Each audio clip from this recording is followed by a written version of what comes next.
നമസ്കാരം, തിരുവല്ല മീഡിയ വാർത്തകളിലേക്ക് സ്വാഗതം. 31 വർഷത്തെ ആയുർവേദ പാരമ്പര്യവും ആധുനിക പരിശോധനാ സങ്കേതങ്ങളും ഒത്തുചേർന്ന ആദ്യ നേത്ര ചികിത്സാലയം. പലവിധ കാഴ്ച ബുദ്ധിമുട്ടുകൾക്കും പരിഹാരം. Sudarshanam Ayurveda eye hospital, Thiruvalla.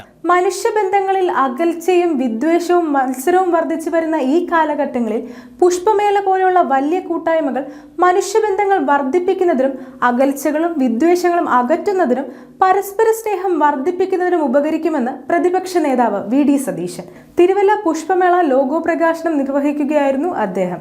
DCC president Satheesh Kochuparambil, Kerala Congress vice chairman Joseph M Puthussery, UDF ജില്ലാ chairman Varghese Mammen, Congress block president Eapen Kurian, horticulture development society general secretary Jacob Thomas Thekkepurackal, കൺവീനർമാരായ സാം ഈപ്പൻ, റോജി കാട്ടാശ്ശേരി, പബ്ലിസിറ്റി കൺവീനർ ബിനു വി ഈപ്പൻ, ജോസ് വി ചെറിയാൻ എന്നിവർ പ്രസംഗിച്ചു. ഒട്ടേറെ എൻട്രികളിൽ നിന്നാണ് കാർട്ടൂണിസ്റ്റുകളായ ബൈജു പൗലോസ്, ഫാദർ ഡോക്ടർ ജോസ് പുനമടം എന്നിവർ പരുമല കല്ലുവാരൽ KS ശ്യാം തയ്യാറാക്കിയ ലോഗോ തിരഞ്ഞെടുത്തത്. 5001 രൂപയാണ് സമ്മാനം. ജനുവരി 30 മുതൽ ഫെബ്രുവരി 9 വരെ നഗരസഭാ മൈതാനത്തിലാണ് പുഷ്പമേള. News desk, Thiruvalla media.